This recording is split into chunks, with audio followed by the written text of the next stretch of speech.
Hello, everybody. Welcome back to the Jay and the Joe Show. We are so excited to have you today, especially today, because we are talking about an interesting topic that people have asked us before, that we've asked ourselves, and we've talked about. Yeah. And we're talking about today how to deal with that friend zone. A guy that you're not dating. Not but he's friend a friend. zone. Yeah, it's a friend zone. It's Okay. a friend zone because you're not dating them. So Okay. they're in the friend zone. Okay. Okay.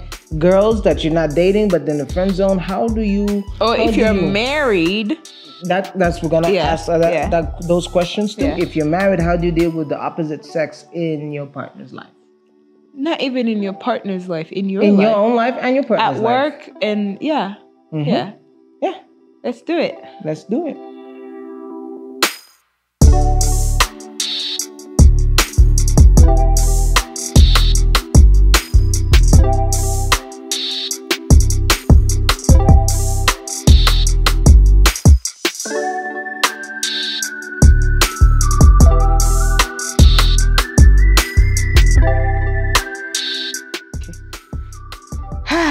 Okay. So Josh, Yes, Joanne. do you even have friends anymore? Let's start. The opposite gender? Josh, let me tell you a story about myself. Okay. I grew up in a house Mm-hmm. full of women. Like my dad was always working, he was always around, but he was also always working, flying different places. Mm-hmm. So I had my mom, I had my sisters, I had the people in the house. Mm-hmm. I had they were all women. We had some help in the house, all women, and my aunties and my cousins, and I had women. women Mm-hmm. everywhere I go. Women. Women. So I naturally just learned how to talk to women and to be friends. Oh, I didn't say it. I friends- didn't know it was To going be over friends there. with women Yeah. from a young age, I have just had that natural reaction. So when I got to have a choice of who I wanted in my life, predominantly, You wanted a woman. I had like one good guy friend, and he was like the guy, or like Yeah. two good guys.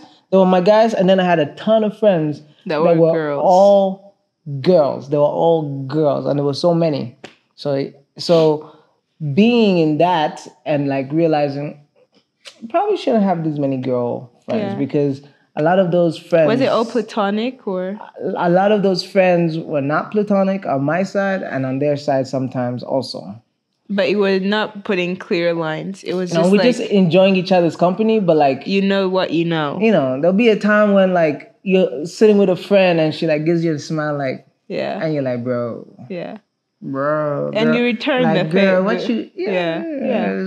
This was before BC, Joanne. before Christ. What do you call me?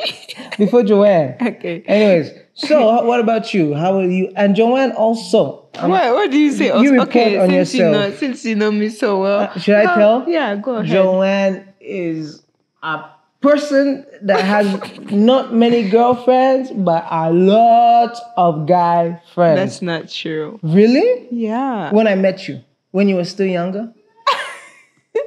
And Should I now say I'm their older. names? No, you don't have to say I their can say names. their names. No, I just felt like boys, the male species. Mm-hmm. For me, was always platonic Mm-hmm. Of course. because if you know me, I didn't date anyone, but I enjoyed their mind. I enjoyed the mind of boys of the male species and how they thought. They just Had think fun. We're clearly. chill. Yeah, they just Girls think come with clearly. drama. And the girls had drama, and I don't like drama at all. So yeah, I found myself navigating Friendship friendship with around with a lot of guy guys. friends and But that's all it was really, friendship. friendship. And most times with the girls, it's a lot of like, oh, it's just platonic. That's my Yeah. friend, Yeah. Peter, blah, blah, blah. Yeah. But a lot of times with the guys, Yeah. I'm going to tell on all the men, sisters out there who are watching and you have a lot of friends that are guys, there's a high probability this guy's trying to do something with you. He's trying to talk to you in a special kind of way. He's trying to win you over. And let me tell you, the thing about guys, we are patient. Hey, we will stay there as your friend. You send us away, you tell us to go get you things, we'll do it and we'll act like there's nothing going on. So if a girl she's has just my friend. if a girl has a male friend that is doing all these favors for him, chances are that it's not like Let me tell you, if you got a girl and A a girl. girl, Okay. and she has a friend that's a guy, Okay. and that guy is like over the top, like really a really good friend of her, there's about an 80% chance, right, that this man's he's trying to get with you. He's trying to get with the girl. Because let me tell you, just the way men think is not the way girls think. Girls might be like, "Oh, this is totally platonic. Like this Very is just naive. this is just my friend. We came up from here, whatever." But this guy, he has thought about you. He has thought about you romantically, and he has come in that conclusion. And even if it's not a romantic, like guys might not even be like feeling Really you interested in you. but like Yeah. the prospect of having you also is a big And winning big, you over. Yeah, the The chase, feel of the chase. You know, and this is why it happens a lot of times. And girls say this, like, we were always so comfortable and like we used to hang out all the time. But the time I slept with him that one time, after that, everything never been changed. the same. He doesn't want to talk to me anymore. Why? Because it was about the chase. But once he has you, once we have things, it's like, okay, I got it. What next? When is the next thing? So back to the topic that we were doing today. When you got married, or when we started dating, how did that change? Was it like a very hard choice to make or decision to make to cut your Who friends said off? it changed? Ah. No.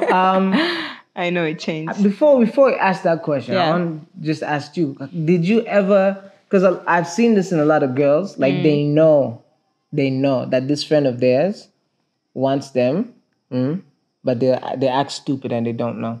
So I want to ask you that question. They act stupid. For all those boy guys that were your friends, did you ever say, this one Yeah, there's always like that, but I always like. Give me an example. Yeah, give me an example. Like showed no interest. Give me an example. I can give an example. You can think and give me an example. How is working? Yeah, give an example. You told me about the person who brought flowers, remember? Oh yeah. Okay, that's a good story. Shout out to my China beau. She got those flowers for me.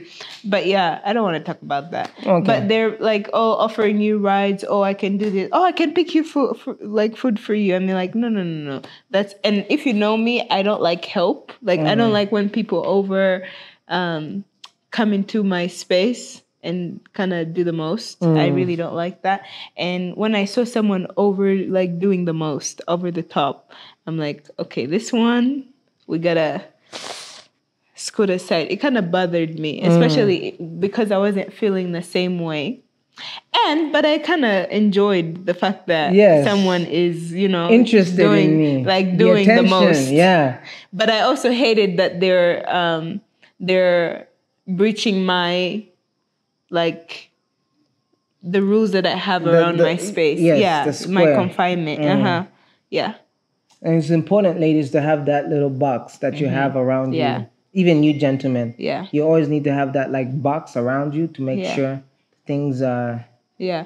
And for me, I always love to make it known, like, you will never get into, like, for me, that was a thrill for me. Like, don't even think about it. But then that makes the guy even want it more. That's what because the chase is guess, like, I guess. You know, but for me, the thrill was like, because I know that I told you, I knew the way the guys thought. I hang out with them, so I knew how they thought, and I'm like, you will never come in here. Me and my off box. Yeah. Unless someone who's handsome. Yeah, but and knows his ways can enter that box. Okay, Josh. Wait, I didn't congratulate you ever. Congratulate me. Really? Congratulate me. Yeah. Long distance. I wasn't even there. Ah. I'm a bad man. Wow. Bad man. But no, like for example, we're gonna ask that question like about marriage and like changing it up and making sure you protect yourself, because the question is like why do you need to protect yourself? Because in a friend zone, when you have friends of the opposite sex, you have no idea when something can pop up. Yeah. Like you can begin to develop feelings, which is a good thing sometimes, which is a bad thing sometimes. Maybe you don't want to develop feelings, but because you are around someone, because you've spent time with them, you can find yourself liking someone that there's no way. And that's why people said, oh, he grew on me. like that statement, he grew on me, because when you walked in there, you thought like, yeah, this person, no, is not my type. And then before you know it, like you grow fond of the stuff they do, and it's like the little things that really kind of, Get at excite you. you. Yeah. But in the context of dating and marriage, how is that? How do you navigate that? So like for me, one of the things that I just wanted to make sure is that when was dating Joanne, I had to close myself off from like the friends that I had that were females. Decided like, okay, I'm gonna have to separate myself because I'm now engaging in something that is serious. And I understood that these friends of mine, you never know what can happen with that. Like, I don't care how strong you are, but if you don't have boundaries, someone can get close to you. And there's like, before there's actual physical cheating, there's emotional cheating. And like, just making sure like, what kind of man do you want to be? What kind of woman do you want to be? How can you allow this into your life? And so different people have different means.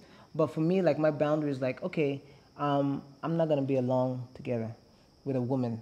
And you learned that from your dad? I learned that from my dad. I learned that from Billy Graham.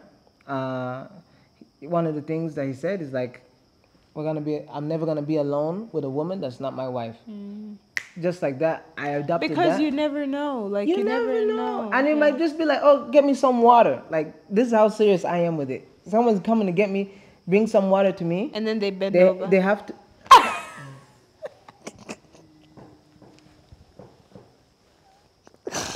Yeah. Yeah. We told you about the other girl, right? Yeah, we did. But for me, it's crazy because it's different. Like, no one taught me this but you. I lived a life that, we grew up around everyone was doing their own thing. I grew up seeing, you can be married, you can date someone and still have like friends the opposite, gender. And I did not see any problem with it. Like, it didn't occur to me like, okay, you're not strong enough. It didn't ever occur to me that, things can happen. I just thought like, okay, someone really decides to put themselves in that position of cheating, and like, it never occurred to me that it just happens. You never know. You could be the most prayerful, loving and prayerful and strong and Bible whatever, and it will still get you. So for me, that didn't ever occur to me. I always thought someone just chooses to do and rebel and whatever. So coming to Josh, he's like, no, you can't be in the same space in one room with the opposite gender. And I'm like, oh, he's really doing the most. But then, like, sitting down and really, like, thinking about it, I'm like, you really never know. Like, the heart wants what it wants, And so, learning that from you, obviously, was a very big step. Like, I had to learn it, and I'm like, I have to change everything that I knew and the people that I knew how to relate with, so I can accommodate what's happening now. And obviously, what's most important is my marriage. And I should take that as priority. Yeah. So it was a big change. It's a big adjustment. Yeah. But I had to do it. Yeah, it's definitely necessary. Yeah, because what I just know is this life, Joanne said it, the heart wants what it wants. Remember we were in that counseling session, and this man came and was just teaching us married couples about like how it is to be married. And he's been married for like 43 years. But there was a time in his marriage that he stepped out and he cheated with a woman that he never wanted to cheat with her, never. But because they had so much time that they were spending together, it happened. And, he says, I even remember the day that it began. Yeah. He says, there was a day I came and I threw like a little piece of paper at her as a joke. A paper clip. A paper clip at her, and then she threw it back at me, something like that? No, she threw the paper clip. She was married, he was married. Yeah. And at work, and she had his wife was a stay-at-home mom. And so she didn't really spend time, he didn't really spend time with his wife as much. And so he only got to spend a lot of time with this coworker. Yeah. And so with them seeing themselves over and over again, I think something grew there, that something was brewing underneath that was unspoken. And so one day action was taken when the lady came and threw a clip at his table. He started. He threw it, and then She threw it. He threw it. Oh my gosh. He said, "I remember I threw it, and then the next day she threw it No, back." she threw it Okay, back. it doesn't matter. Anyways, there was an initial point, and then Yeah. it took like 7 months, right? Yeah. But the door had been open. Yeah. They never actually did anything for 7 or 8 months, but like the door had been open. And so like being able to protect your marriage by never even letting a door open. Like there will never be a door opening. And for me, it becomes such a red flag. If someone is like, I find myself subconsciously, am I in a room by myself? Okay, you need to go. Yeah. I need to go. If I can't move you, I'll leave. And it might be the most ridiculous thing. Like there's nothing that, but like because I've sent my boundary of myself, I protect myself. I can't be in a car with just a guy. Josh can't be in a car with just a woman. Unless it's my mom or Yeah. my sisters. Yeah, that's just how it is. That's just, and it protects. And even if someone came and said, "Oh, Josh did this," I'm gonna be like, "It cannot happen because there's no way. I need to see The it." first line of defense Yeah. is I'm not by myself. Yeah, From there, I have a strong fighting chance. Yeah. Like my father has. He has because the opportunity never comes if you're in the public Yeah. with people that are of the opposite sex. So now, speaking about you, and you say I'm dating, I have a friend of mine, and my boyfriend is always saying, I don't like that guy. yeah. Listen to your boyfriend. I have a best friend and then I have a boyfriend. It doesn't work like that, sweetheart. It just doesn't. Because the guy that you're dating or the guy that you're in a relationship with knows how guys are thinking. Yeah. No guy is gonna come and give you all that time and information like you're that special. Sweetheart, you are special. But you're not that. You know, Yeah. what is special is he wants something from you. Yeah. So if he's a best friend, maybe you can know and mold that and grow that relationship. But I'm telling you, just be aware that friend zone area that you put people in. Make sure it's very clear. Yeah. Make sure you have some boundaries and develop some spaces. Like Joanne said, there was a space. I had all these guy friends, but they knew, okay, You don't cross. there's a place you don't cross. You don't come and tell me this certain thing about yourself. You don't come and tell Yeah. me this, or you don't come this close to me, something like that. So you two gotta have that. And you guys that are out here, friend zoning your way into relationships, keep working. God will give What you do the you right mean? woman. Yeah, you gotta keep going. You know? What If do you it's- mean friend zoning yourself like into a like for relationship? example, you see this girl, right? She don't like you, right? But you're like, man, I really like this girl. So if you can't get her to wife you right then, become a friend and you Okay. can win her over. So you're out slowly. here being friends with Yeah. everybody. I mean, that's how I got Joanne. Wait, I friend zoned her. She was trying, you know. She was trying. You definitely know that's not gonna happen. But anyways, like, go ahead, try, shoot your shot. Be in the friend zone for a little bit and see where it takes you. Yeah. And ladies, be aware of what is going on. Yeah. Men, keep trying because God has called us to be hunters. We got to go and get what's ours, what God gave us. But women, also be aware. Be valuable. Yeah, but I also want to say this. If you're a husband or a wife and you have, like, it's inevitable, you're going to spend a lot of time with this person at work. Like, there's no way you can get rid of them.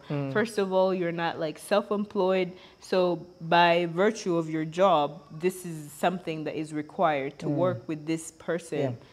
Yeah. And there's nothing that you can do about it. I think that keeping the communication very open, especially with, like, oh, I'm going to have a meeting, but somebody has to be, someone has to be present. But also, like, if you feel anything, and I know this is going to be hard, but at least communicate to your wife so you can navigate, spouse, so you can navigate it together. Because the worst part of it is to enjoy that thrill, and then things happen. Like, you don't choose to have feelings for somebody, Yeah.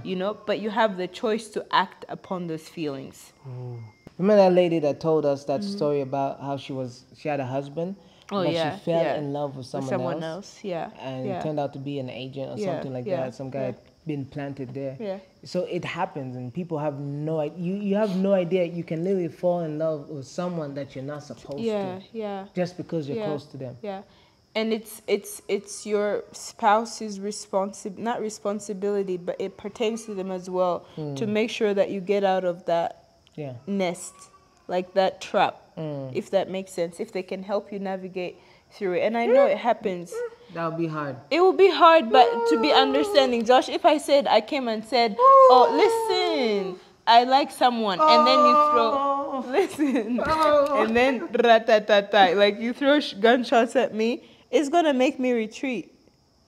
And then I'm going to find, If Joanne comes to me and tells me that she likes someone, I won't say anything, but either I'm leaving, we're leaving the country, Joanne, or that person's not going to be here. I'm joking. I don't know. People really go through it. Yeah. People really go through it. If that happened to me, I don't know. I really have to pray and ask God for guidance. Yeah. And that's why the importance of protecting yourself is so vital. Prevention is better than cure. Yeah.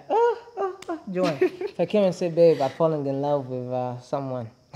Where is she? I won't tell you. I know what you're going to do. I don't know. She's definitely get a spanking. Only a spanking? Anyways, yeah, protect yourself. For starters. Protect yourself, man. Protect yourself. In marriage, you got to protect yourself because these things are dangerous. And make sure that you have clear communication channels in your marriage. And if you see something like, okay, there's a possibility that I could be, even if you don't tell your spouse, but retreat, like run. If you feel like, because it grows, right? Yeah. So if you feel it coming, just get out of there. Just get out of there. Get out of there. If you need to switch jobs, just do whatever you got to do. Protect your marriage, man. Yep. Protect your marriage. And this goes to a lot of men. When you're married, these women, I don't know what happens to their brains. When you weren't married, they didn't care about you. The second you get married, they're like, wow, that's a married man. He has a whole house and a whole wife. That's the same as women. That's what I'm saying. Women are like that to men. But also men are also like that too. I don't know. Men are men. Men are just women. They're always like that. But this whole thing of having there's people that have said, oh, their spouses be talking for long hours on the phone with some friend of the opposite gender. I'm sorry. Yeah, I'm not gonna have that in my house. We don't do that. If Joanne's out here trying to. We don't do that around here. Like you can, don't get me wrong. Have friends, right? Have friends. I have friends that are girls, but like, I'm not gonna spend that kind of time, quality time with them. Someone. Protect yourself, guys. You gotta protect yourself in this world. Protect your marriage. You wanna go the long distance, 50, 60 years, straight path, man. That is what God has called us to be in, and that's what I'm looking forward to with my beautiful wife. We've only been married almost 2 years in August. 2 years in August. Yep. And it's gone by fast. But like what we're focused on is the long journey. Yeah. And we'll keep you guys along with us if you're still with us in 50 years. It's not easy, but it's possible. It's very and good. It's doable. Yeah. And you just take the right precautions. Yeah. Guys, I think that's all for the show. Have your friend that's a boy, have your friend that's a girl, but protect yourself. Protect yourself. Any final things? I don't know. For anyone that this has already happened to, because we've been talking about like the protection, but there are people who this has already happened to. I generally we're praying for you because it's really hard to navigate, and I can't even imagine like the trust and the choice. But you can build it back. Yeah, you definitely can build it back. These people that we told you about the hairpin and everything, like it was built the back. What? The hairpin? The hairpin paper clip. They definitely build it back, and they're more stable now than before. Something that someone told me is like trust is lost like a bucket. Like you lose trust like in a bucket. Like you get a bucket and you pour out the water, it's gone. But it's gained in It's gained in droplets. So in order to build back the trust, you gotta do it a drop at a time, drop at a time. So it's not worth it. It's really not worth it. Yeah, as long as you keep the journey and you tell her that you're sorry, or you tell him that you're sorry, and if they forgive you, and you mean it, and you begin the journey, it can be built back. Yeah. Amen. Anyways, that concludes the show. See you next time. Bye bye.